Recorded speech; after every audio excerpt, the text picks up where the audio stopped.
Hola muchachos y muchachas.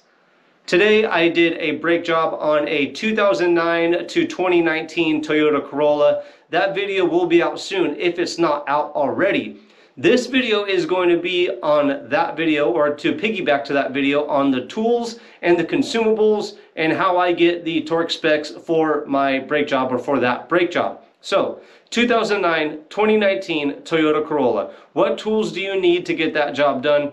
This is where you're going to find it. First, the S-hook. I use this S-hook in the video to hold the caliper up after I remove it off of the caliper bracket, the rotor, whatever you want to say. I use it to hold the caliper up on the frame of the vehicle so it's not dangling by the brake line or brake hose. You never want to do that, even though this caliper probably weighs ounces, if a pound, if that, and it probably won't do damage to the brake line, but you never want to let it hang on the brake line. Next is going to be a small crescent wrench. I use this crescent wrench to hold the caliper slider pins in place when I'm removing the caliper slider bolts or installing the caliper slider bolts. So this is just to hold the caliper sliders in place from spinning when I'm tightening or loosening the bolts to the caliper sliders. To get this job done, I used a 3/8 torque wrench to tighten everything up, the caliper slider pin bolts and the caliper bracket to the knuckle bolts. Both of them I used the 3/8 torque wrench, and that sufficed to do this whole job. Sometimes the caliper to knuckle bolts are pretty tight and you have to use a 1/2 inch torque wrench, but to get this brake job done, I was able to use a 3/8 torque wrench for both, or all 4 bolts I should say. Now attached to the 3/8 torque wrench, you are going to see a 3 or 4 inch 3/8 extension to a 14mm socket. You'll need the 3/8 extension to get past the spring and the parking brake assembly on the back side of the caliper. So you will need the 3/8 extension. 3 or 4 inch will suffice.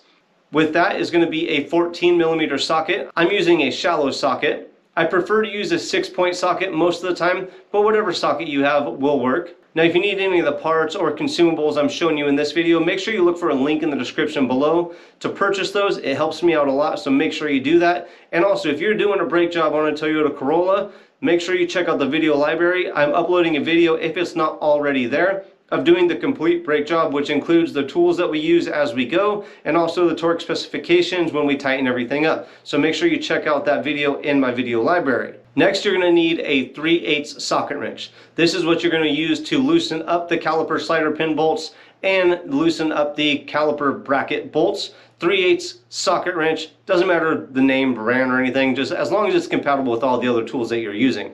We also need a brake caliper compression tool. This caliper compression tool has ears or teeth in it to line up in the piston of the caliper and actually turn it while you're compressing it. This piston turns in a clockwise fashion to actually get it to press back into the caliper. So you can't use like a C-clamp or a flathead screwdriver or a pry bar to push it back in. You actually got to twist it back in so that it'll actually press back into the caliper.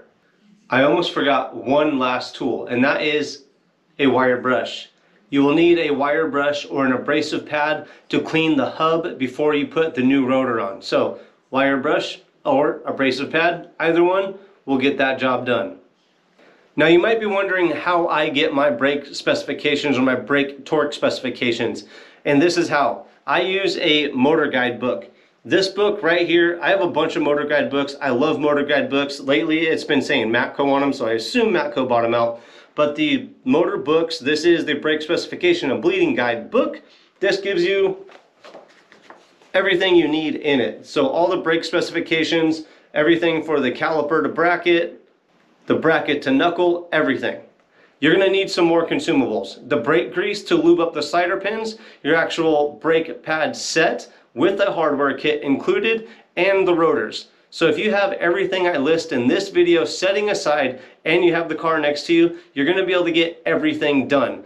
This brake job should take you about an hour and a half to complete, and it's fairly easy to get it done. So make sure you check out the video library. There should be a link below or coming up very soon of the complete brake job on the 2009 to 2019 Corolla. If this video or that video does help you out, make sure you comment below. Let me know the year, make, model of the vehicle that it did help you on. Thanks for checking out Scotty's Hobbies. Tell everybody about me, and I'll see you on the next hopefully helpful video.